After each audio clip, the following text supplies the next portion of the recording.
Breaking tonight, President Trump has arrived back at the White House after his first visit to United States Central Command headquarters as Commander-in-Chief. When he was there, he met with enlisted personnel over lunch before an intense speech to service members, vowing to outfit the military with new and improved resources and pledging victory against ISIS. Watch. We're up against an enemy that celebrates death and totally worships destruction. You've seen that. ISIS is on a campaign of genocide, committing atrocities across the world. To these forces of death and destruction, America and its allies will defeat you. We will defeat them. Strong words from the president. General Jack Keane is chairman of the Institute for Study of War and a Fox News military analyst. General, welcome. Good to see you here tonight. Yeah, good to be here, Martha. So what did today signal in terms of what changes in the fight against ISIS? Well, first of all, it's just great that he visited these two commands. I mean, for our viewers to understand, these are the Central Command and Special Operations Command. These are the two commands that have largely had the burden of fighting the 9/11 wars for the last 15, 16 years. So their troops are the ones that have done all of the fighting largely, and certainly all of the dying. And I know that they appreciated very much the Commander-in-Chief coming here after being in office in 2 weeks. He has said that he wants a comprehensive strategy from his general officers. He's going to get it. It'll come from Central Command. And certainly, I know for a fact that they've been looking at options for some time. They knew there would be a new Commander-in-Chief, whether Democrat or Republican, they had no idea.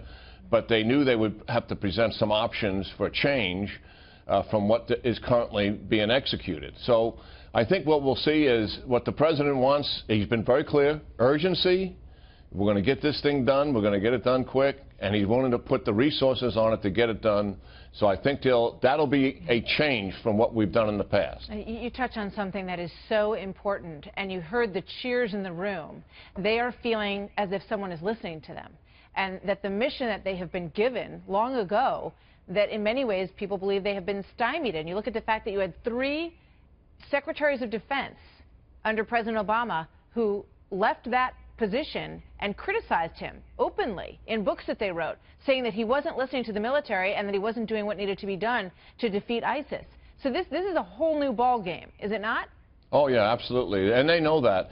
Listen, the career force that's in both of those commands, as opposed to the troops that come in and spend 2, 3, 4 years with us, and we certainly welcome the sacrifice that they're making. But that career force has been back to Iraq and Afghanistan multiple times over these last 15 and 16 years. They watched us pull away from Iraq and squander the victory that they had achieved. And we are now in a situation in Afghanistan where the war is not winnable. And these come as a result of policy decisions made by the previous administration. And these troops understand that clearly. So does that mean we go back in bigger numbers? What does a time frame look like on this? Well, for Afghanistan, that's a different policy change. We'll talk about that another time. But when it comes to ISIS, they'll put options on the table to increase the resources that we're providing to help the Iraqis be successful. That probably will not require a lot of new troops on our part. For the war in Syria, we do not have a ground force that's capable. So they're going to have to put options on the table, Arab coalition, regional forces, and possibly U.S. direct combat forces, or just increase what we're doing now. They'll show them all of those options, and they'll let them see what the risks are associated with it. Now, Martha, we have never done this before. Obama has never seen anything like that. All right. General Keane, more to come on that. Thank you very much, sir. Good to see you. Okay. Take care, Martha. So also